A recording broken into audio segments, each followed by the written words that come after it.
तुम्ही कुठल्या गावचे आहेत आणि तुम्ही दर्शन घेण्यासाठी आला?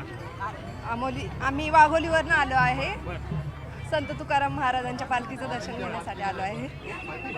सकाळी 7 वाजता निघालो आम्ही आणि आता दर्शन वगैरे घेतलंय. त्यावर फाट्यापर्यंत चालत जाणार आहे. म्हणजे स्थानिक तुम्ही सगळे इथले आहात. तुम्ही शेतीतले कामं असेल, काही तुमचे वैयक्तिक कामं असतील, ते कामं सोडून तुम्ही आज दर्शन घेण्यासाठी खास सुट्टी काढून किंवा नाही, आज रविवार सुट्टीच आहे सगळ्यांना. पण आमची आता ही 10-11 वर्ष झालं आम्ही वारी करतोय.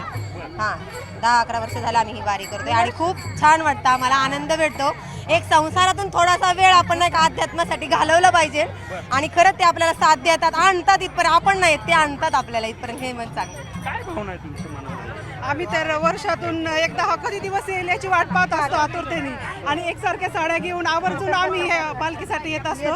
आणि हा दिवस म्हणजे आमच्यासाठी भगवान भेटल्यासारखा एक आनंदाचा सोहळा आहे आमच्यासाठी. एवढी गर्दी असते आणि तुम्ही हरवू नये म्हणून साड्या अशा घातल्या, तसं काय आहे?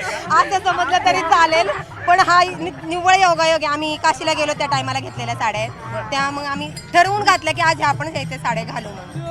हे आपले जर पाहिले तर हे जे वारकरी आहेत ते वारकऱ्यांची सेवा करण्यासाठी ज्या काही महिला आहेत, जे आपले वैयक्तिक कामं सोडून, जे संसाराचा गाडा सोडून हे या सगळ्या पालखीमध्ये सामील झालेले आहेत. आणि आजूबाजूचे जे काही शेतकरी असतील, इथले स्थानिक असतील, ते या तुकाराम महाराजांच्या पालखीसाठी दर्शनासाठी येत असतात. आणि मोठा उत्साह जो आहे त्या उत्साहामध्ये सामील होण्यासाठी या भक्ती मार्गावर या ठिकाणी आपल्याला वारकरी जे आहेत त्यांच्या सेवा करताना आपल्याला दिसतात.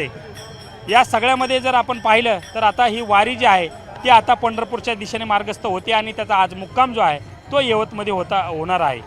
कॅमेरा पर्सन प्रशांत मोहितेसह सुमित सोनोने, न्यूज 18 मराठी, लोणी काळभोर.